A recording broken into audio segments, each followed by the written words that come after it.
Hello, my people, and welcome back to Cities of Imagination. Last time we spoke about segregation in Ba Sing Se and how we see that play out in real life. While the outer wall was meant for defense, the inner walls were mostly meant for social control. However, in this week's video, all the walls play a role in the fortification against external threats.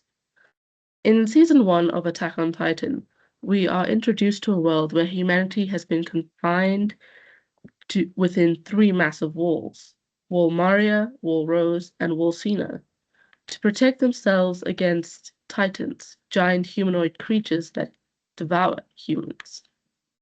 The story follows Eren Yeager, Mikasa Ackerman, and Armin Arlet as their lives are upended when the colossal titan, this giant boy seen over here, reaches Wall Maria, leading to the destruction of their hometown, Shiganshina. And unlike in Ba Sing Se, these three worlds in Attack on Titan is entirely necessary for their survival. When Mol when Wall Maria is actually breached, everyone must retreat back to Wall Rose, creating the struggle over resources.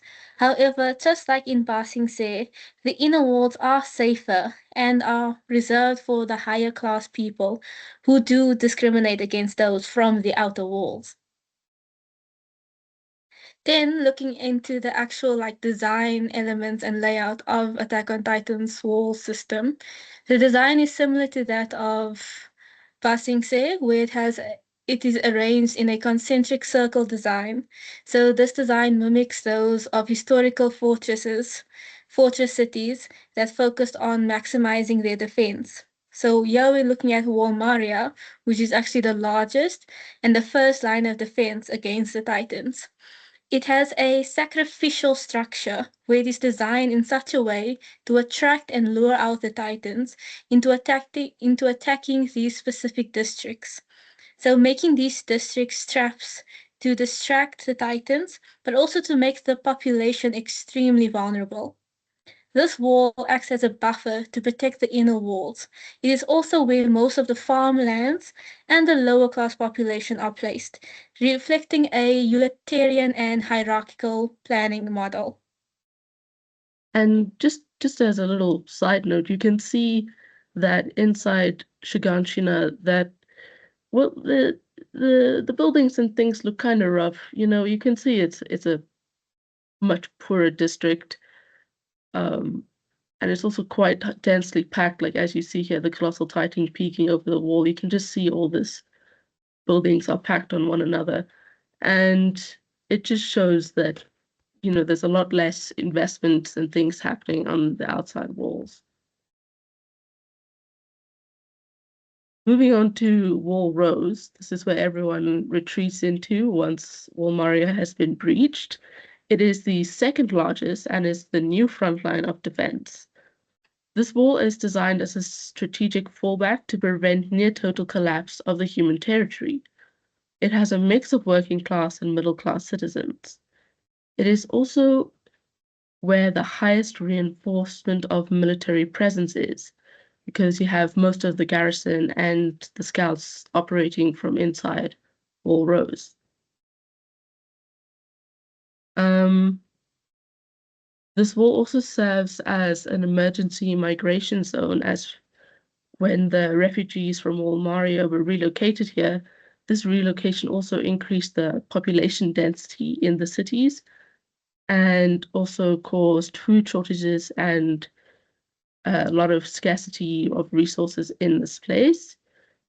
And it just shows that it was never really expected for Wall Maria to actually collapse. So they were a bit actually unprepared. But as you can see from the buildings and things, it's looking a lot nicer than where we were first introduced in Shiganshina. We're in the city of Trust here. And just look how much taller the buildings are. There's nice paved roads and things are looking a lot nicer than when we saw in the previous city. It definitely has an upgrade. Now, looking at the innermost wall, the smallest wall and the most fortified wall, which is Wall Sina.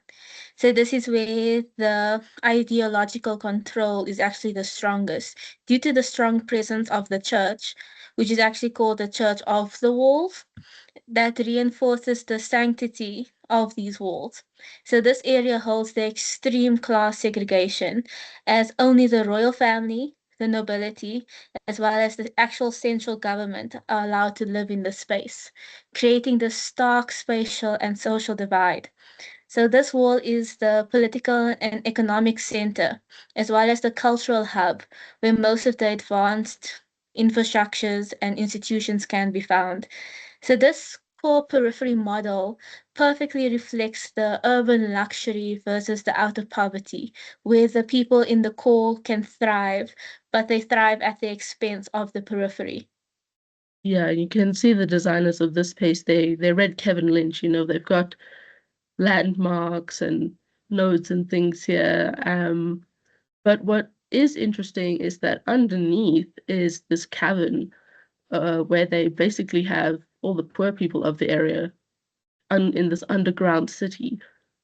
When Wall Rose is like briefly breached, all the refugees are then pushed into this underground city. They're not allowed up, and so all their poor people is hidden away, and which I think was pretty interesting to have a whole other city underneath because they still don't want to deal with all the poor people. And what I also find interesting is the main military like garrison that deals with uh Walsina is the inner police or something, and they're outfitted with guns, which is there to protect against humans because the guns are pretty much useless against Titans. They use swords and the ODM gear to kill Titans, but the inner police, they all have guns, which just shows the priorities that they have in terms of what they want to protect against. Yeah. So now looking at military urbanism, based on the book Cities Under Siege, The New Military Urbanism by Stephen Graham, it describes how modern cities may not be designed with castles in mind, but the hyper-surveillance, militarized policing, and defensive architecture is still reminiscent of a fort to protect us from siege. Societal issues are phrased as wars. You've got the war on drugs, war on crime, as a way of normalizing the use of military tactics developed in active war zones into other aspects of our daily lives. Anything can be turned into a target, from communal to private space, infrastructure, and civilians can be turned into a threat as desired by those in power. And looking at the hyper surveillance that are from cameras, GPS tracking, data scraping from the internet is all normalized under the guise of security. Police forces worldwide are increasingly indistinguishable from the actual military, having access to tanks, riot gears, and even having shoot on sight policies being accepted and even encouraged. Looking at Attack on Titans, this anime can actually teach us about the concepts from this specific book. That fear is constantly used as a tool of control. Fear of getting eaten by the Titans is used to justify their military control. And as well as in later seasons, you can actually see the fear of the outside or fear of the unknown is used to instigate a fascist regime. Yeah, this is something you can actually see nowadays with the rise of fascism.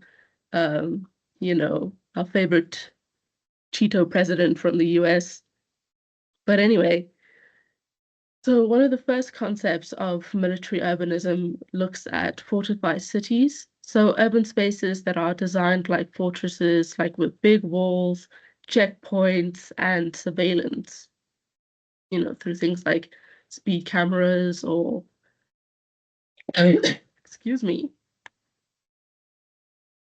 And you see this is the most basic thing that you can see in the anime. So you have the three walls where humanity is living within these walls, and it's designed to keep out titans, but it also helps with maintaining control with the actual people. Like we saw in the last video with Fasing say the walls are there to also control people. Secondly, we can see militarized policing. So this is where police forces are adopting military tactics and equipment. And you see this within Attack on Titan, the garrison, the Survey Corps, and the military police are all equipped with these like heavy like what's the word? Weapons. That's the thing, weapons. And not only do they defend against the Titans, they are frequently also used to control the population and use those weapons against the population. Thirdly, we need to look at internal enemies. Military urbanism creates enemies within cities to justify their use of these military tactics and equipment. So, as you can see with marginalized people, they are treated as threats. Later on in Attack on Titans, we get introduced to the fact that actually, they're not actually living, humanity is not actually confined to these walls. It's only this particular island that was living in walls like that because the rest of the world actually also still does exist and there is still humans. But we find out that some humans can turn into titans. And those humans are discriminated against. So we have this thing of Eldians, which are the humans that can turn into titans, versus the Marlians, which are like normal people. And Eldians are oppressed and surveilled both within the walls, from when they find out that, oh, okay, this is the thing. And within Mali, they're actually, grouped into little ghettos, very reminiscent of like Jews in the 1940s Europe, uh, where they're all confined into certain spaces and have to wear like patches to show that they are Eldians. And so, yeah, military like urbanism won't work without having a threat to fight against. The next concept from under the siege is again the surveillance and the control, where cities are being monitored to prevent any dissent. So in Attack on Titans, we get to see the military police as well as the government, who are basically the ruling elite, suppressing any sort of knowledge of the Titans and the outside world in order to maintain this control they have over the people inside the walls. Looking at the boomerang effect, this is basically where tactics used in colonies return to their homelands. So in Attack on Titans, basically the Malian tactic is that Mali uses Titan warfare abroad and then actually applies a similar oppressive tactic to control the Eldians at home. This is actually stuff that we really see in our life as well. I mean, using like the boomerang effect, a lot of the tactics that are developed, let's say that is Israelis use in Gaza and against other Palestinians, are actually then used in other places, even in other cities as well, like surveillance with cameras and things. If you think about also in China, where they use like AI facial recognition technology to oppress the Uyghurs in Turkestan, and they're actually using that camera and AI technology for genocide. And we see that also in other newer places where they're putting up cameras for other security reasons, and they're using this AI technology to actually track down protesters that were, protesting against certain governments, and then identifying those people and arresting them. So you really do see this type of military urbanism becoming quite a big thing in our daily lives right now. But yeah, let's think about the pros and cons of living in the Wall of Three. The actual pros of migrating or being transformed into one of the people into this anime is the safety. So the wolves will protect them from the Titans most of the time, which will offer a semblance of security for them, hopefully. And secondly, it'll be a community. They'll have a shared sense of struggle against the Titans. So you could foster strong bonds among the different residents, among with your neighbors. Thirdly, being the military opportunities, if that piques your interests. Joining the military offers a chance for social mobility and provides people with a sense of purpose. The cons, on the other hand, is that you're constantly living in fear.